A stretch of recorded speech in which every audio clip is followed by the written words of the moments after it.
we've just had a big storm event here, and unfortunately, Fred won't be able to join us. This afternoon, we're in the middle of the storm season in Queensland, which in the evenings you can get significant downpours, and I was on a bit of an exercise walk this afternoon, and Fred gave me a call and said, "Oh, you better get home. The radar shows that there's a big storm coming." And I thought he was making a big deal about nothing, you see. So okay, so he's taking shelter. He's in hiding. well, he went into hiding, and I kept on with my walk. But then the heavens opened up, and it was a severe storm, mate. Okay, no problem. I mean, you can just have the discussion. I mean, we'll be fine without Fred. I'm sure for this evening, no problem at all. I rang him, and he's got a brownout at the moment, and Energex, who are our local providers, they won't have him back online tonight, so he's going to miss us, mate. But anyway, we'll do our best ourselves. No problem. No problem. Shall I give you just a brief introduction where I'm at, Richard, with the whole process? I'd love you to. Right, so like I say, all of my back testing data is on my personal computer, so I'm on my work computer at the moment, but it probably wouldn't make any difference because I stumbled into a problem at stage 3. Right. I know I wrote this on the forum with the swaps. I realized that FXCM didn't show the swaps, so that I couldn't calculate the swaps on the MT4 back test. So I've transferred across to Pepperstone. I basically started again. Yes. So unfortunately, I've had to go back to the beginning, which isn't a bad thing. Because like I say, I've been picking up lots of bits that I'd sort of missed. So I'm at stage 3 again on a different broker. But swaps included this time. You know, I don't know how many times I've had to restart this workflow process myself when I was starting off. And, but it is a learning exercise. And the good thing is as you step through it more and more, you become more and more familiar with it. Yeah. Exactly, and that's what I've found. I mean, going back to stage 1 hasn't necessarily been a bad thing. I'm picking up new things, and I'm checking myself every time I go to a new stage, and just making sure I've sort of dotted the I's and crossed the T's. So yeah, definitely not a bad thing. That's good, mate. Look, I'll just give our members a quick overview of what we're talking about. So Lewis has been, he's chosen to use the in-house programs, workflow process that we provide on the forum as a basis to get familiar with compiling a portfolio. And with that in-house programs, as our members know, these are algorithms that are used purely within the MetaTrader 4 environment. So you don't need any third-party software to operate them, but we've got a numerous sequence of steps that assesses. Initially, we develop a core design, which the reason we choose a core design logic to start with before we do any data mining is we want to ensure that there is cause and effect built into the data mining process from the get-go.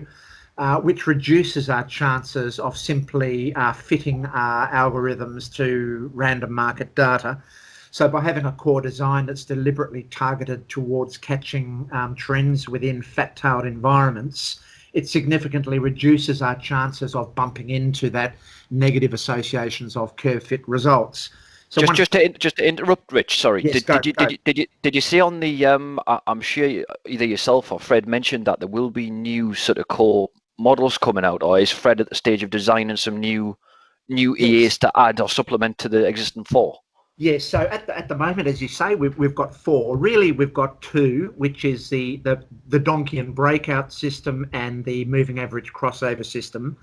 But we have supplemented them with 2 variations of that which do apply profit targets. Now, the only reason we are applying profit targets in those 2 variations of the Donchian and moving average crossover is that being retail traders with limited capital, it does restrict our ability to basically diversify to a degree. So there is a bit of I'm not quite sure. There's a bit of a compromise going on with the use of profit targets. Now, we want to eliminate the use of our profit targets. So Fred is designing new models, one being a breakout retracement entry into a trend.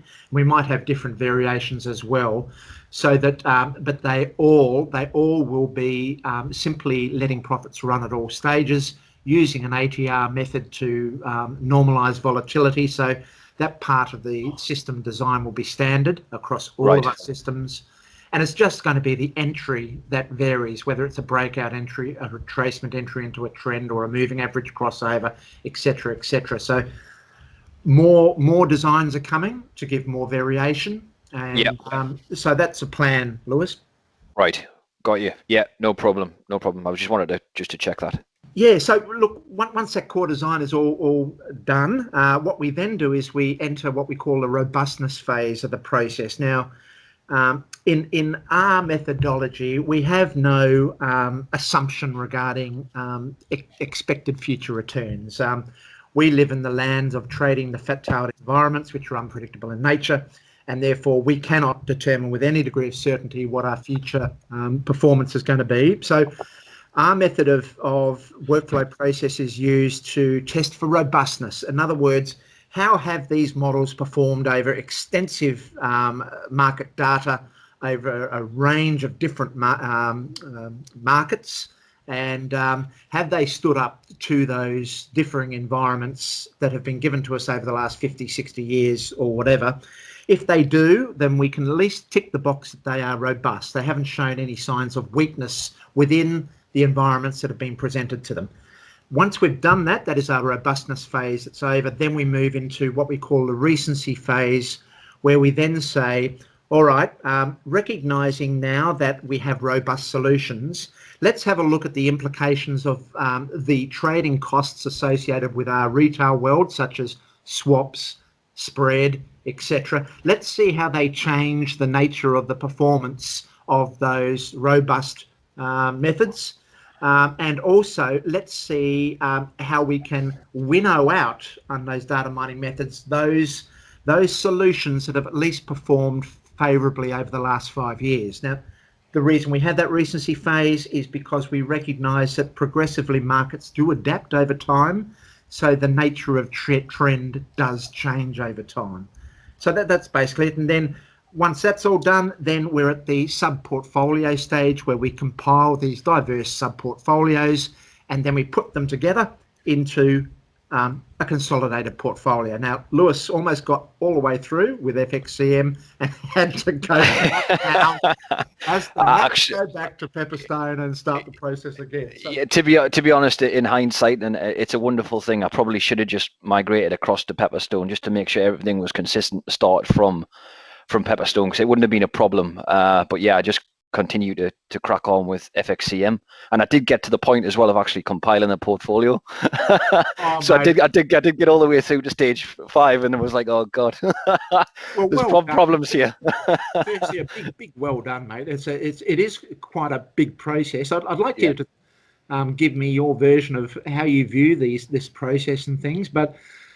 Look, I just want to congratulate you, because there is a lot to absorb, and hopefully the logic has slowly sort of, as you've explained to some of the other forum members, it's obviously an exercise where over the course of time, as you appreciate what's being done, you get a firmer view of what's happening. So, mate, can you give me a sort of a rundown of for a start, what you were doing with your processes before you came onto these solutions, and then how this might have changed your mind, and what you feel about these processes?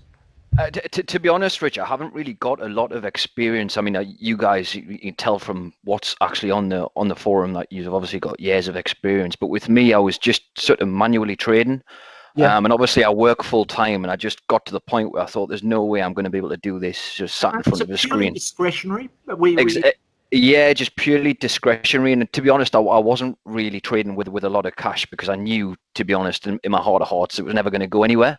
Yeah. So I was always thinking, it's going to get to a point where I'm going to have to look elsewhere. So I started to buy generic sort of EAs from the internet, and I started testing those. And they were just, again, they weren't really trend following, they're more mean reversion. Yep. But when I was doing this, I didn't really understand what trend following was, and I didn't really understand the difference between divergent and convergent models, which obviously I now do from the forum. Well, that's So this, fantastic because not many people know this stuff, mate. And to be honest, Rich, I didn't know any of this until I got to your website. So what I was doing was testing the individual models, and they were just falling over after a couple of years. And I'm like, oh well, what's going on here? Because after 2 years, you make sort of 50% annualized return over a year, and the next year you're making nothing. And I was like, oh, how's this? What's going on here? How's this working? I was just trying to sort of figure it out, and then I stumbled across you guys on Forex Factory. And then I've obviously signed up, and just everything's making so much sense. It's like, yeah, it's unbelievable. It's just, it's definitely the way went forward. Through a similar ride, a rocky ride. Yeah.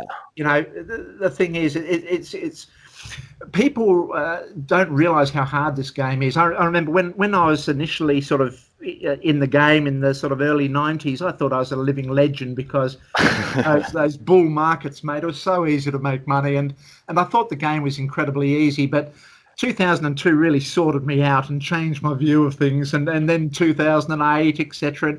You eventually realise that your degree of self-confidence in your skills slowly gets hammered away by these markets.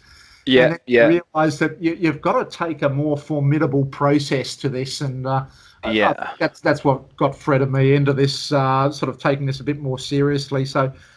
But mate, so were you just trading for yourself then, Richard, or were you working for someone, or were you just doing it as a retail trader, just personally with your own cash? Or yeah, so right. I was the financial controller for a listed company over here in Australia, which initially had diversified interests in tourism-related ventures like backpackers and a resort on Fraser Island and things like this, and then the managing director decided that he wanted to change the course of the listed company into provider of financial services. So that's where I had to skill up in the game of financial services. So we started offering we acted as what we call a responsible entity over here in Australia, and what under regulatory standards under ASIC, to be able to make any offerings to what we deem as retail clients,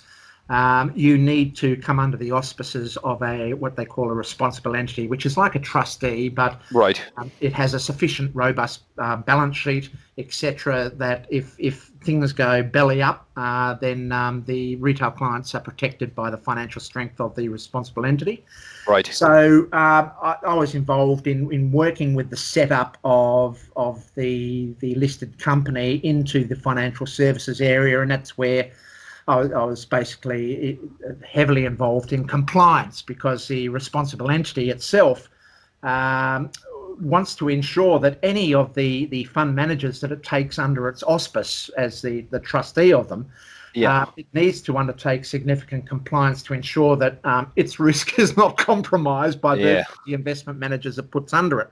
Right. So that's where I got exposure to a lot of the different professional fund management firms in Australia, who the investment managers who had, a lot of them were deep value investors, and very few were in diversified systematic trend following or algo trading, because back in the 90s, that's the world of Gordon Gekko, and that's where, decisions were made by people with big proverbials and not necessarily quants. But then from there, I slowly started getting more and more involved in the quantitative side of things, and that's where I stepped out with a few of my colleagues, and we set up a small fund here in Australia. Right. And that had a very short, rapid demise history, and it taught us a lot of lessons along the way. And that's where then I have been trading my own money, developing my capabilities in this arena, because I started to look worldwide as to, I started coming to the opinion that you really need to rely on those with a validated track record.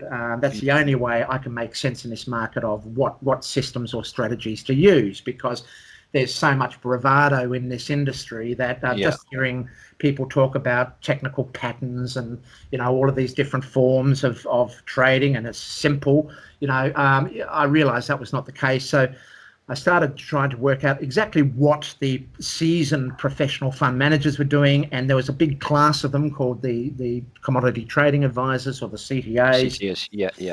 And that's where I got involved with, listening to Mike Koval's works and Top Traders Unplugged and Chat with Traders and Better Systems Trader, and you start getting sort of introduced to these systematic traders who have a validated track record. And that's where we developed our skills. Fred and I sort of came on board at the same time. We sort of worked together and upskilled ourselves and thought, well, how about if we could teach retail traders? No, it's absolutely brilliant. It's brilliant, that, Rich, because I've read books on trend following in the past, and just trying to sort of just understand it and get your head around it is just, I don't know, there seems to be a massive gap between, how they explain it and what's on your website. It really does explain it in layman's terms and breaks it all down like wonderfully. That's there's probably one book I can think of which came close to actually getting into the recipe itself, and that was Andreas Klenau's book on diversified trend following. Which was a great book. But all of the other books they enthuse you to get involved, and they tell you the track record, and they tell you how good the theory is. But as far as the details, how to do it, you're right. It's there's an echo chamber out there. So we thought we might be able to fill that gap. Excellent. No, that's brilliant. And it looks like you certainly are filling the gap, because for me, going through stage by stage and just, becoming familiar with the process, it definitely does make a lot of sense. And for me, I had to go all the way through stage 5. And I'm like I've just said, I'm glad I kind of come unstuck and realized mistakes, because I went back to the start. And the more you do it and the more you become au fait with it, the more you realize, it just makes a lot more sense. Are you okay with? It's obviously a time-consuming process. What are your thoughts there? Are you okay with that? I'm only okay with it, Richard. I think it's just because of my current work situation. I mean, I'm at a project in Hong Kong where I'm at the sort of, it's in dispute and it's going to arbitration. So there's not actually a lot of work to do at the moment. So on the side, I'm just sort of back testing and running the models. So luckily, I'm in a position where I can do it. But I'd imagine someone that hasn't got the time to commit sort of during the day would struggle massively. Yes. And I suppose that's where you'd probably have to rely on Strategy Quant X. But for me, I had to go through this whole process of the in-house models to start looking at Strategy Quant X and start to understand that as well. I just think if you haven't, if you're working 9 to 5 and you can't look at a PC, or you're not sat at a PC, you probably are going to struggle, or it'll take you a long, long time. It'll take you a while. Look, at least I think that by going down the in-house path first before you go to SQX, I think you're going to be extra skilled up going over there, because there are certain things within the SQX workflow process that there are certain things within the in-house program which aren't done within the SQX environment, which I think is a bit of a plus. So, one of the things that strikes me is that in our in-house process, what we do within the robustness phase is we eliminate any trading cost impacts, and we eliminate, we're basically looking for the solutions that can basically target trend following environments, irrespective of the market. So by eliminating the trading costs and all of those aspects, it's basically in an ambivalent way assessing the capability of that algorithm within trend following, and then at the recency phase and the tail end of the process, it starts bringing back in the trading costs and the realistic live trading conditions to basically say, all right, we've found our trend following EAs. Now, how do they cope with the impacts of trading cost? How do they cope with a live trading account? How do they cope with all of the limitations of capital with a retail trader? And the processes in our workflow process basically, it basically ensures that at the end of the process, you've got tradable, implementable algorithms. SQX is a bit lean on that area. Yeah, I was just going to say, Rich, I was looking at the workflow process in Strategy Quant X, and I noticed it is different. Like it will generate the strategies, but you've got to then take it to MT4 to look at the costs and see if it actually works on a post-cost basis or with costs from the broker. So yeah, they might spit out strategies that work, but you take it to the test environment on MT4 and potentially it may not work, I suppose, if it, that's really important. In that episode we did with Ezzy the other day, we showed example of natural gas.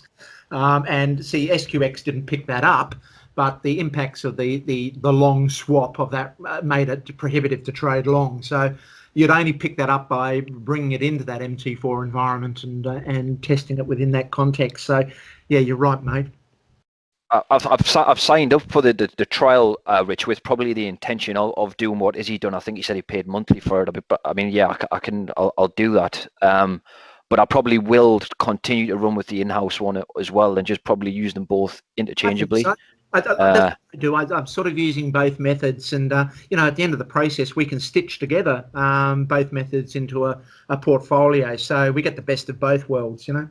Yeah, definitely.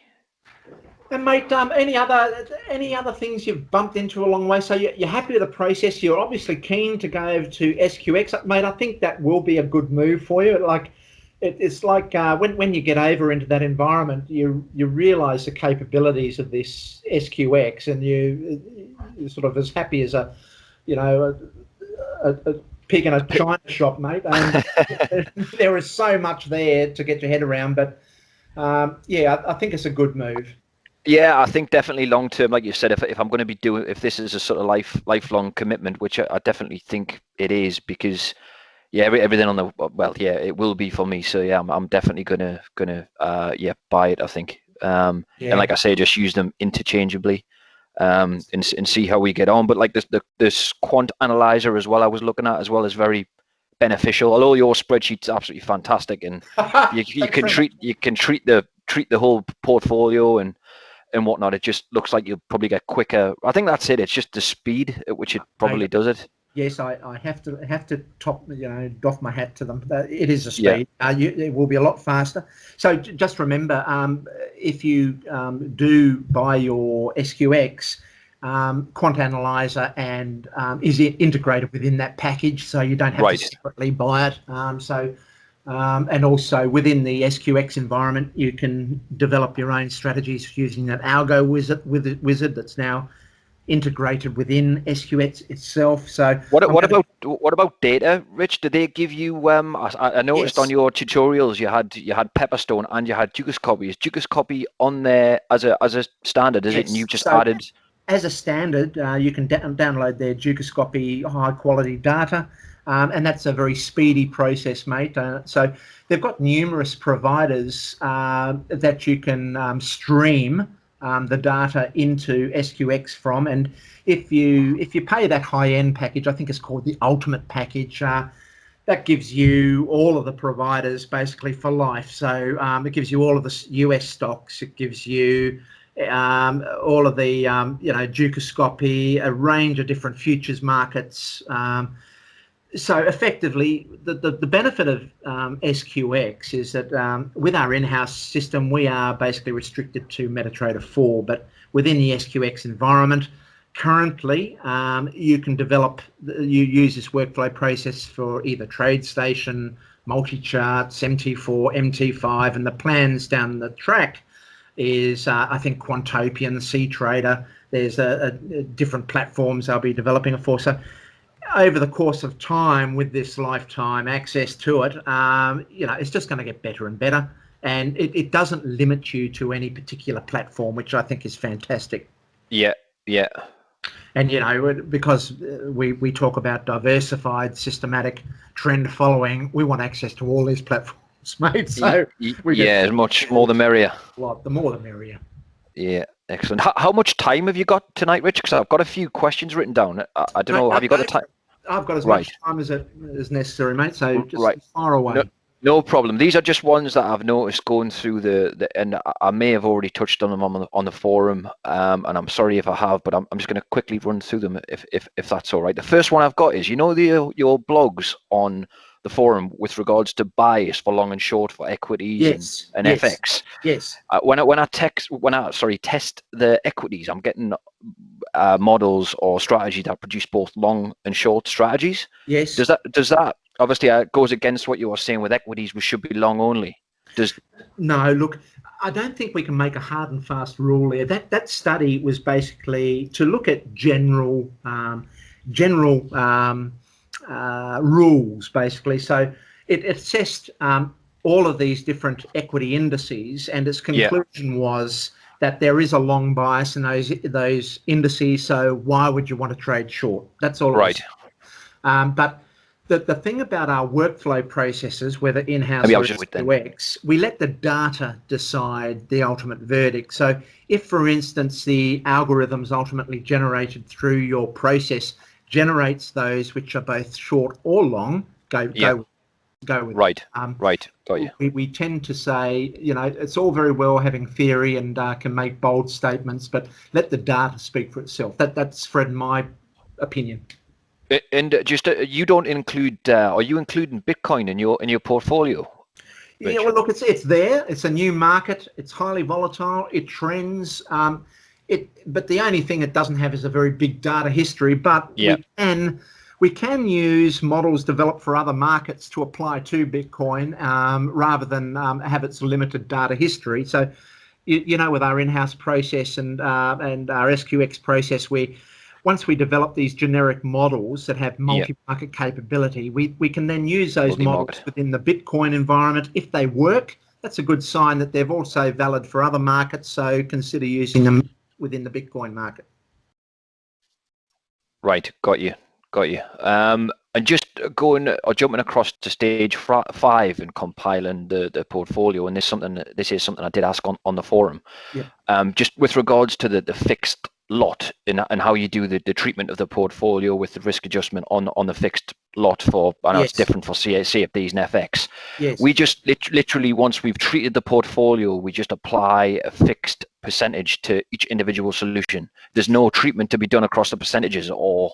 No, what we do, so if you're using the portfolio compiler tool that I've developed within MS Access, it's best when you're bringing the data into that tool to either have your algorithms using fixed lot or fixed dollar risk.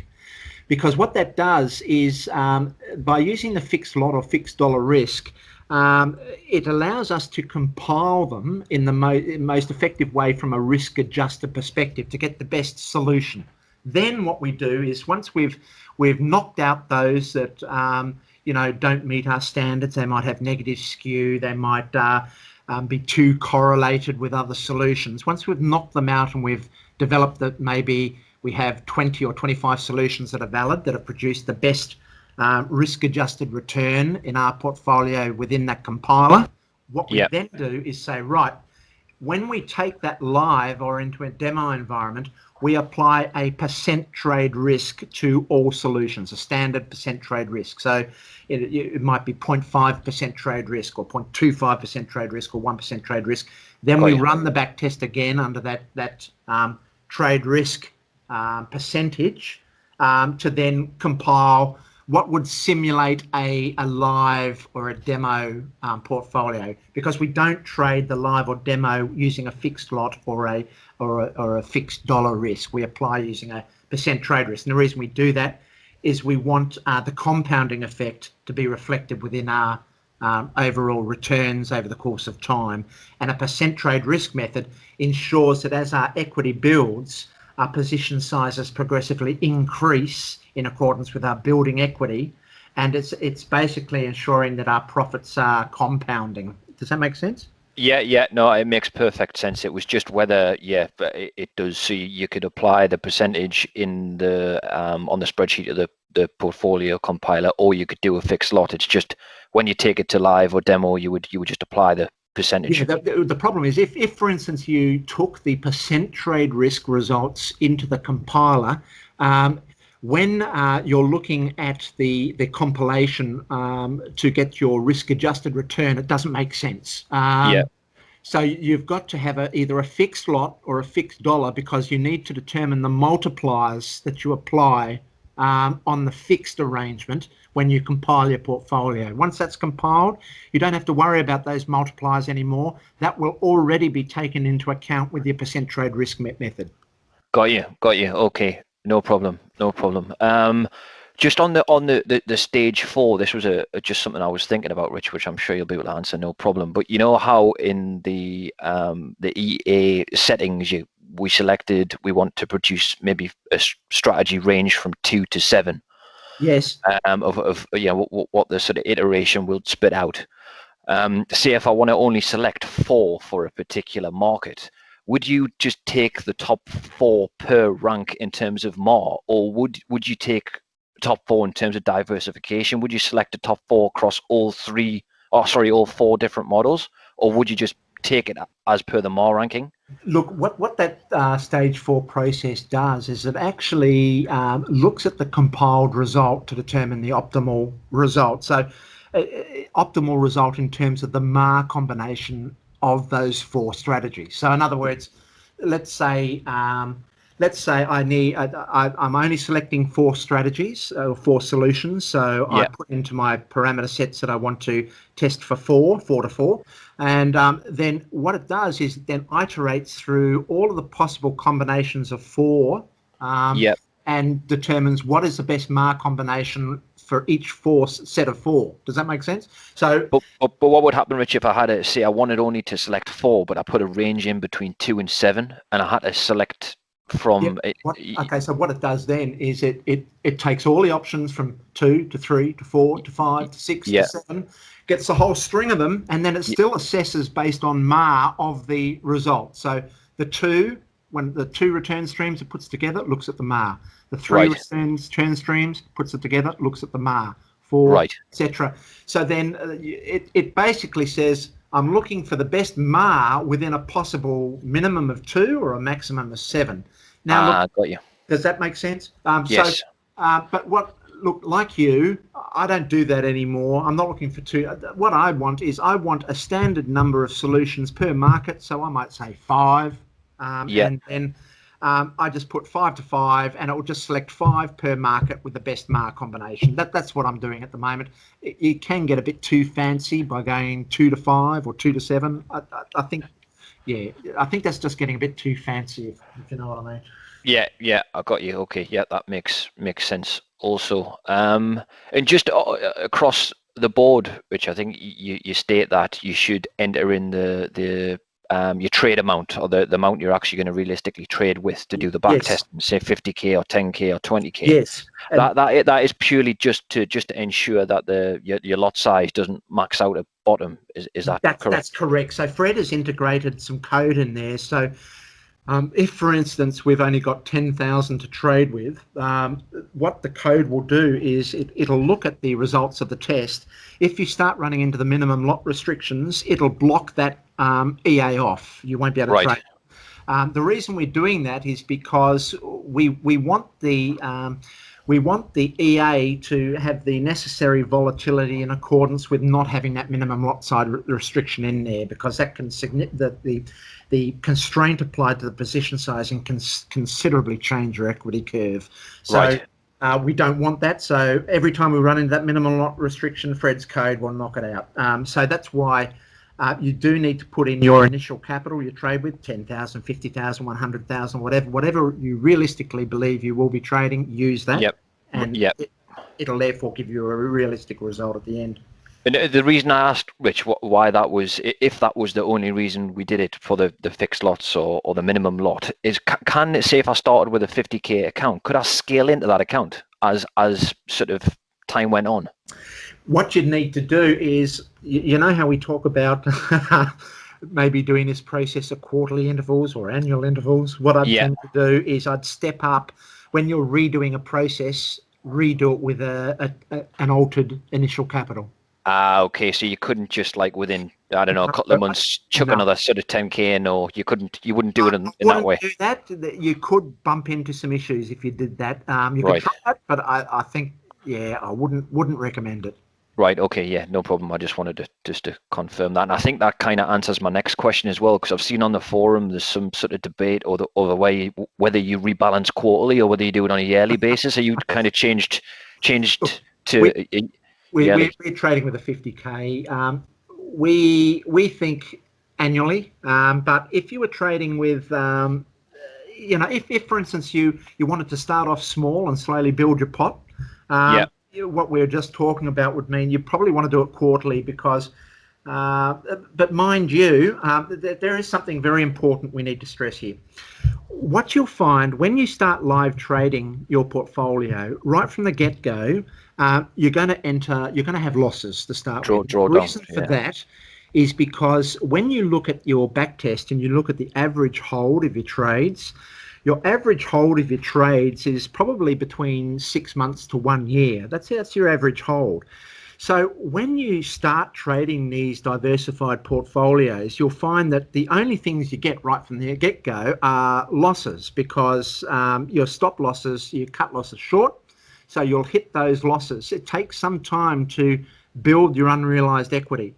So you do immediately, whenever you start these portfolios, you do immediately enter drawdown. But you've got to keep your eye on the unrealized equity, because your closed balance will be going into drawdown from the closed trades, but your unrealized equity should be building slowly or stagnant, or it might go into small drawdown, but it takes time for these things to play out. And I've demonstrated using some sensitivity tests of how these weak edges play out over large sample sizes, and you might need to go 1,000 trades down the track before you start getting a consistent measure of how your back test, something that relates to your back test. You won't be able to get that comparison to start with, because whenever you start your portfolio, just be prepared for the fact that drawdowns and spinning your wheels backwards to start with is the name of the game. Yeah, no, I understand, and I think you make that pretty clear from the content and what you put out on the forum. That is, the majority of time is spent in drawdown. So, yeah. Yes, mate. No problem. Yeah, understood. And did you say, Rich, you are moving across to Dukascopy soon? Yes. So, just to explain that, I put an application in to become a professional investor with Pepperstone, and look, they were very slow to do anything about that. And what's happening over here in Australia, the regulations changing, and on March the 29th, leverage restrictions significantly reduce the retail traders' ability to trade Forex and CFDs. So what this means, and also for the benefits of our members who are retail traders, we thought it's best to at least go over to a platform that allows us to basically do things that our members can do. So we've decided that Pepperstone, we're going to be saying goodbye to shortly, and we'll be moving over to Dukascopy in Switzerland. Fortunately, by moving offshore from Pepperstone, the Australian ASIC regulations won't apply over there, so we can trade with the same level of leverage we're doing with Pepperstone now. We'll be able to continue that on with Dukascopy, and also within the SQX environment, and with the instruments are very similar. The universe is very similar to Pepperstone that it is to Dukascopy. So we're quite happy with that move. So, mate, I don't wish to say we're leaving you with Pepperstone.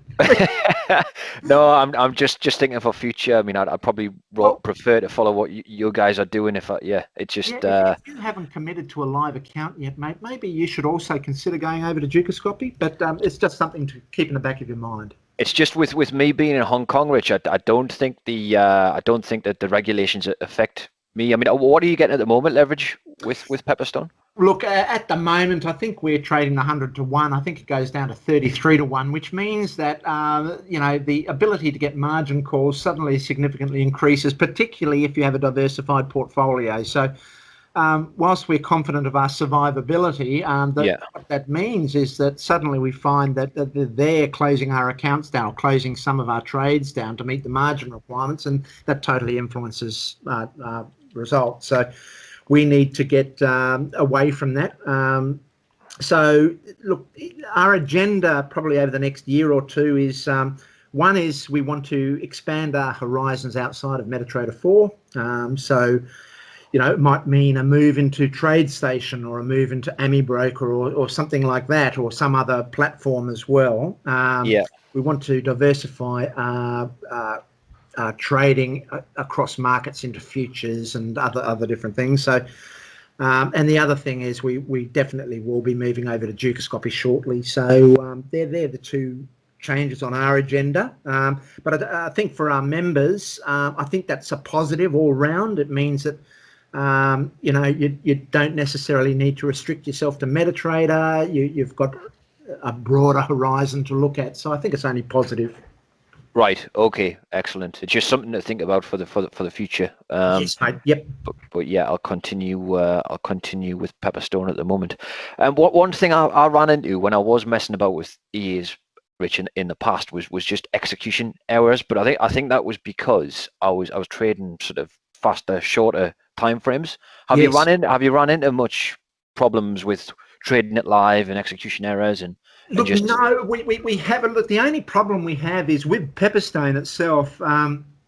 What happens because because I'd imagine there's nothing worse or frustrating when you get it all set up and you're ready to go and you run into problems with execution and the only trades errors not placed. we've run into is the issues with Pepperstone. When they open their markets on the open, they do it in a staggered incremental way. They don't open them all at the same time. So with our coding, because we trade off the open, if we don't put a delay in our coding, we use a 30-minute delay. I think Izzy uses a 60-minute delay on his. If we don't put that delay in there, it means EAs might be wanting to trigger, but they won't execute, and it will come up in the journal that it tried to implement, and it will keep on trying, but the market isn't open, and that's because they stagger their open of their different markets. So that's an issue we've found with Pepperstone. I don't know if it's across the board with other brokers. I haven't run into that, for instance, with IG Markets. We used to use IG Markets. That was fine. Right.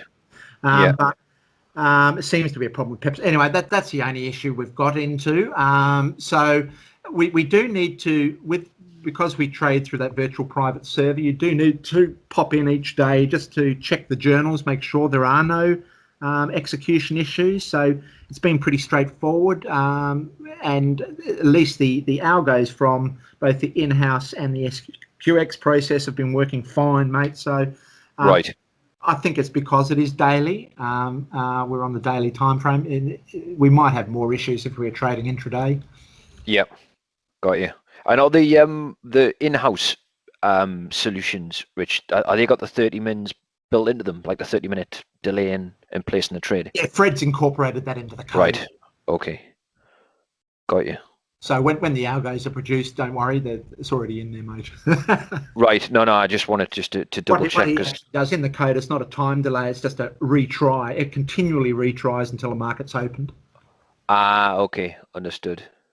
I think I'm at the bottom of my list of questions there, Rich. I think I'm all done. But that's a great help. Excellent. And it's just a shame. It's a shame I wasn't a little bit further in the process to show something on the screen. But I will be hopefully in the next couple of weeks. And listen, what we I have mentioned to our members that Fred and I want to conduct these workshops. So I think this is a great idea for anyone who might be interested in starting the process. If they become involved in these workshops, so there'll be online Skype workshops where we're going to run through the in-house process, like we've been talking about tonight, step by step, each of the stages, and we'll be running them, setting them up, showing everyone what to do. All people can look at it and ask questions as we go along. It'll be a great way to get the forum community together and chatting about it and addressing issues as we go. And we'll do that for the in-house process. We'll also have these workshops for the SQX process as well. But we'll do the in-house first. And mate, I'd love you to be involved in that because you're very advanced in this. You'll be a great help with us, and it'll be good to get some of our newer members up to speed with the in-house method. No, it'll be my pleasure, Rich.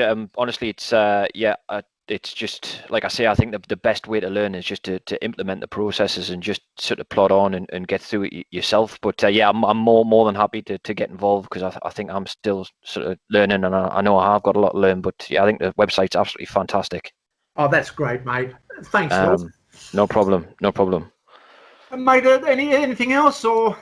No, mate, I think that's it for now. I mean, if I do have anything, I'll just stick it on the forum, and you usually respond straight away. So yeah, nothing for the moment, mate. Lovely, Lewis. Okay, we'll speak to you soon, mate. No problem. Cheers, mate. Take care. Bye-bye. Bye.